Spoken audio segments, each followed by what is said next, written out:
zona vamos?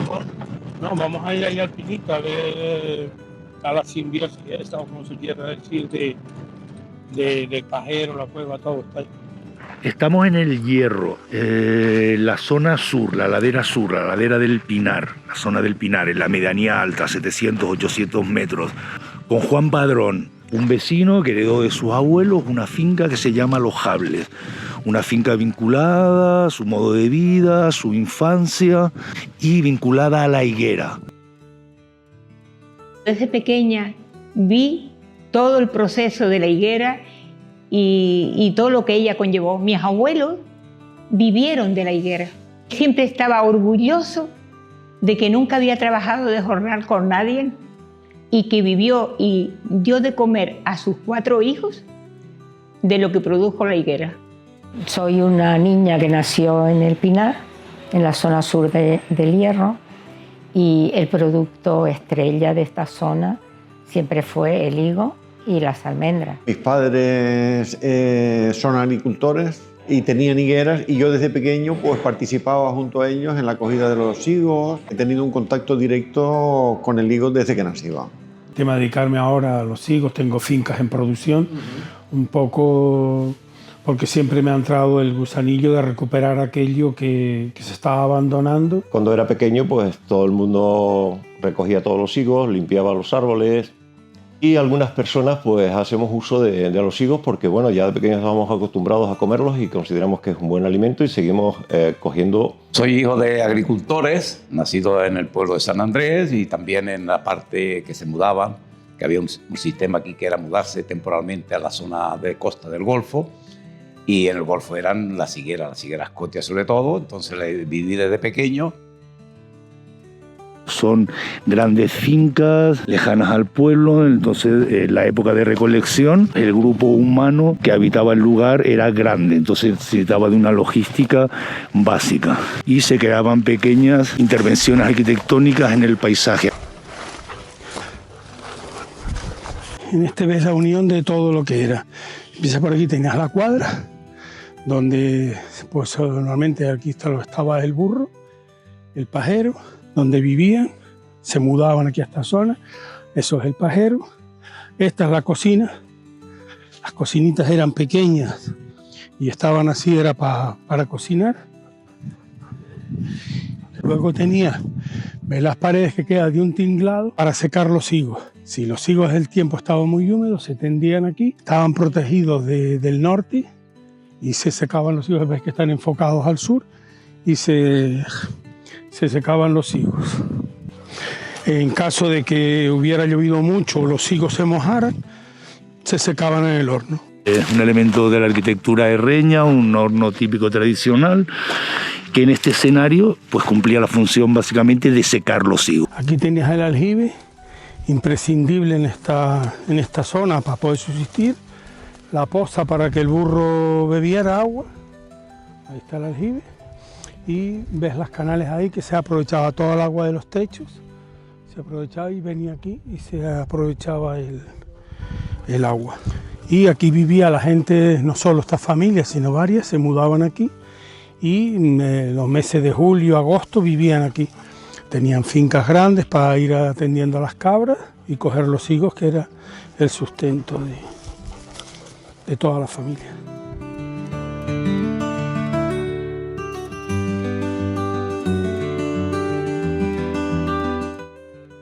Los orígenes de la introducción aquí en la isla realmente no se conocen, pero es posible que lo hayan traído en los primeros tiempos de la conquista. Entonces ellos vienen y traen lo que yo les comentaba antes, que traen la higuera, la viña y la religión. La evolución de este cultivo pues ha pasado por diferentes etapas, en el sentido de que se ha ido, en el siglo pasado pues ya estaba adaptada a zonas concretas en que cada variedad de higueras pues vivía en un lugar determinado. Donde empezó la higuera es la zona norte y en el Golfo. Tengo datos ahí de eso, de 1635, donde ya hay testamentos que se dice que le deja una higuera o muchas higueras con viña en la zona del Golfo. En la isla pues hay diferentes variedades, ¿no? Desde la llamada cotia, que está sobre todo en las zonas bajas, en las zonas de costa, el higo blanco, que está en zonas de más altura, higuera morada o que es la que ha perdurado más hasta la actualidad y la más valorada, pero también hay otras como la vicariña, otras como las brevas, que hay diferentes variedades. Y bueno, se han ido adaptando a las diferentes zonas donde las condiciones climáticas y de suelo pues les han permitido vivir mejor. La higuera de todas formas necesita un clima cálido. Entonces, claro, en la parte del pinar, cuando estamos hablando de higos sobre todo para conservar, produce mejores higos.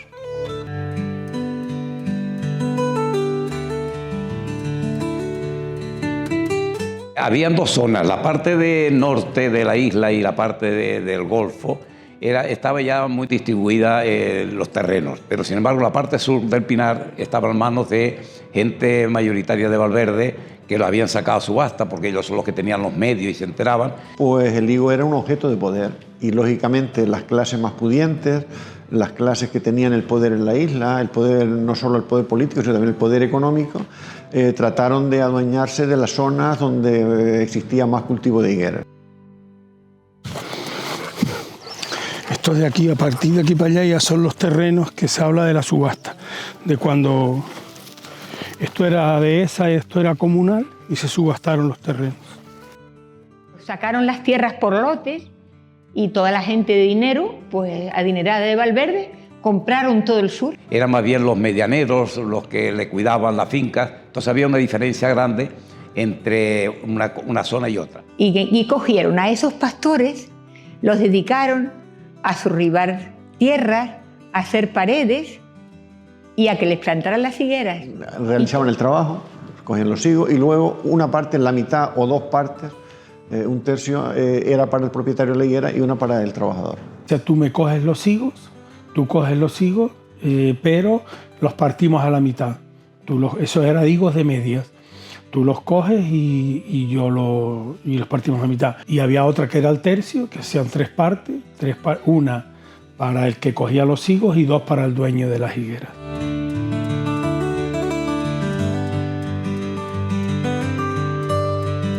Tradicionalmente siempre ha sido algo como una sola cosa. Entonces, la ganadería te produce estiércol, te produce recursos que necesitas en la agricultura y a su vez la agricultura te los devuelve también en forma de alimento para el ganado. Otro modelo que había era, tú me coges los higos para mí, el dueño de la finca, a cambio de que yo te deje guardar las cabras en medio de las higueras. También se daba circunstancia. Después hay una cosa curiosa que son las huertas de sierra, que es esto, que era la unión entre el propietario y los pastores de ganado. Si te fijas, las paredes son muy altas. Entonces el pastor venía por la noche y cerraba las ovejas ahí. A cambio, el dueño de la huerta le ponía basa para que hiciera abono y le plantaba las papas ahí después. Después también te dejaban, la gente tenía cabras, te dejaban limpiar la higuera. Tú limpiabas la higuera a cambio de coger la hoja para las cabras. Siempre ha habido una simbiosis de todo. La gente plantaba cereal, plantaba trigo, centeno, cebada y hacía lo que era escardar. Pues escardar era quitar lo que eran malas hierbas para la cebada, pero sin embargo eran buenos alimentos para el ganado. Es decir, eso que hoy se tira, lo poco que se quita, se tira, pues antes se le echaba a un animal y lo reconvertía en leche, ¿vale? Leche que podía ser o bien un recurso económico si vendías el queso, o bien un alimento a través del queso, la leche, lo que quisieras, ¿vale? Se araba entre las higueras, sobre todo se plantaban en las zonas arables muchos lentejones, pues tú arabas la higuera, cogías los lentejones, cogías las higueras y le cogías los higos al dueño, o los cogías tú porque eran tuyos. Había muchas casuísticas. Una cosa importante en esta zona eran las eras para trillar, y como aprecias ves la era que había aquí para poder trillar.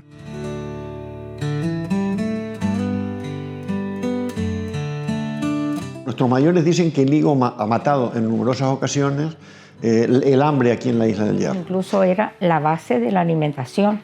Mandaban a los niños al campo y les daban un puño de higo para todo el día, hasta llegar al mediodía a casa.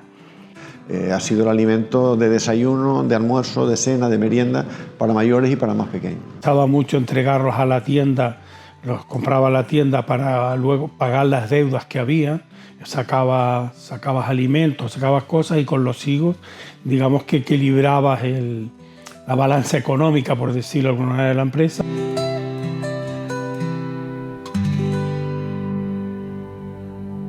La isla del Hierro es la más joven de todas. Es una isla permeable, todo el agua se filtra, por eso no hay ni río ni fuentes. Es la que más sufre las sequías. Recuerdo escuchar a las personas mayores decir, bueno, pues este año ha sido uno de los años más secos que yo me acuerdo, pero aún así las higueras no le notabas que tuvieran mucho problema, porque había humedad en el subsuelo. Como la higuera la raíz tiene muy profunda, tiene que haber pasado muchos años sin llover para que la higuera se secara.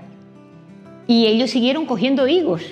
Es verdad que en el 48, pues ya las nuevas generaciones sí tuvieron que emigrar. Y claro, cada vez que venía 2 años que no llovía, la gente tenía que emigrar porque que no había recursos hidráulicos para seguir aquí. Los piñeros se marcharon del pueblo a Cuba con 15 y 16 años. Los subieron primero y fue la gran emigración a Cuba en los años de 1910 al 20 y después a Venezuela de 1950 al 70, que también emigró mucha gente, muchas familias. Y el objetivo de sus emigrantes, la gran mayoría de ellos, es volver a su territorio, no a su isla. Cuando emigras, no emigras pensando en quedarte allí donde vas a ganar dinero para volver a tu tierra, a tu casa y comprar más terreno y vivir mejor. Y en la medida en que la emigración fue mayor, quedaba menos mano de obra barata en la isla para poder realizar los trabajos. Y empezaron a vender esas tierras que habían adquirido. Pues fueron adquiriendo estos terrenos, lo cual significó pues un avance importante en el sentido de la distribución de la propiedad y el control de las higueras por parte de la población que hasta ese momento no tenía. ¿Cómo era esto en los 60? Pues no tenía nada que ver nada, el terreno no tenía que ver nada con lo de ahora. Todo esto lo recuerdo perfectamente, lleno de higueras, toda la ladera llena de higueras. Y de hecho se araba con burros, esa ladera se araba con burros toda. Y esto lo recuerdo pues en la época de los higos o de la arada, lleno de mucha actividad. Mucha gente arando, después mucha gente cogiendo higos, segando, mucha actividad. Cuando la gente venía a quedarse, pues hay algunos que tenían pajeros. Pajeros es una casa pequeñita y otros que se quedaban en cuevas porque no tenían pajero, porque no lo hacían o porque la finca no tenía. Entonces esta es la típica cueva donde la gente se quedaba. Está protegida del norte, de los vientos y todo, son muy abrigadas y la gente se quedaba aquí, en estas cuevas. Tenías un lecho de basa, te metías para adentro, metías un lecho de basa y ahí se dormía. Ahí es donde se ponía la leña, se encendía el fuego para calentar la cueva. Con eso se calentaba la cueva. Porque ahora estamos a 5 minutos en coche del pueblo, pero es que antes esto eran 2 horas, 1 hora y pico caminando.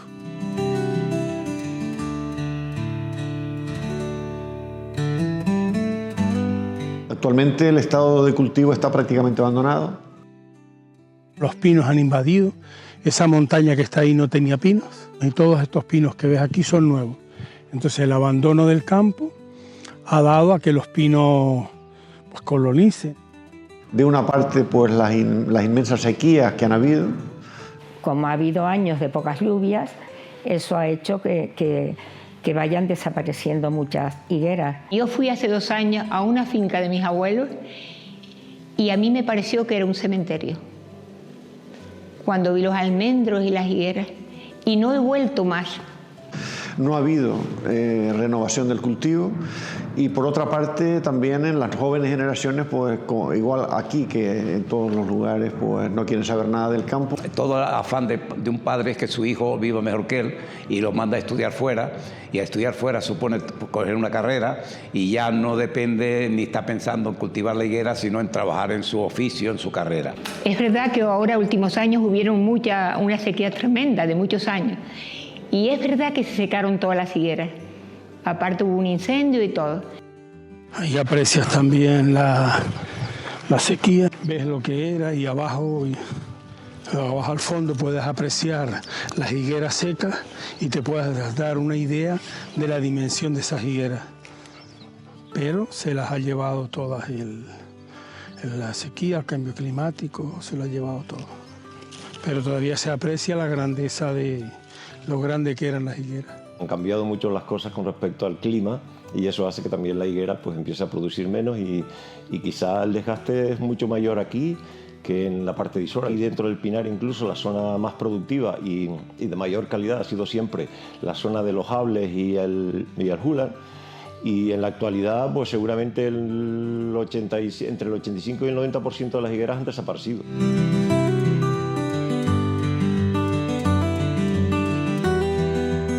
Hay gente que ahora intenta cuidarlas y recuperarlas y me parece importantísimo que se vuelvan a incorporar a lo que es nuestra sociedad. Más que dedicarte al higo, es un ingreso extra, un complemento que aparte que es un complemento económico, pues mejoras el campo y mejoras el paisaje del pueblo. Si los campos no están limpios, son caldo de cultivo para incendios. El presidente está en eso, en que han conseguido elevar el agua a las partes altas, que es donde mejor se dan, y se han hecho siembras nuevas. Es fundamental mantenerlas, sobre todo los años que no llueve. Parece importante, si se quiere recuperar, que se establezca alguna forma de regadío, sobre todo para cuando se plantan pequeñas, para ayudarlas a salir. Entonces, bueno, se ha adoptado, se ha estado el riego por goteo, las técnicas nuevas de no arar, sino abonar en verde con la hierba, se están haciendo cosas. Pues a lo mejor para una persona sola no se puede, pero ahí donde entra el asociacionismo. Sí es verdad que tenemos un déficit ahí, que es lo que con la asociación pretendemos impulsar. Nosotros venimos de una agricultura tradicional. Los tiempos cambian y entonces a lo mejor hay detalles que ahora mismo pues se nos escapan. Hay que mejorarlo muchísimo, es una asignatura pendiente, sí. Es una de las raíces también de crear este árbol que es la asociación. Creo que asociados tendría más fuerza. Me parece muy bien implicar a todas las administraciones.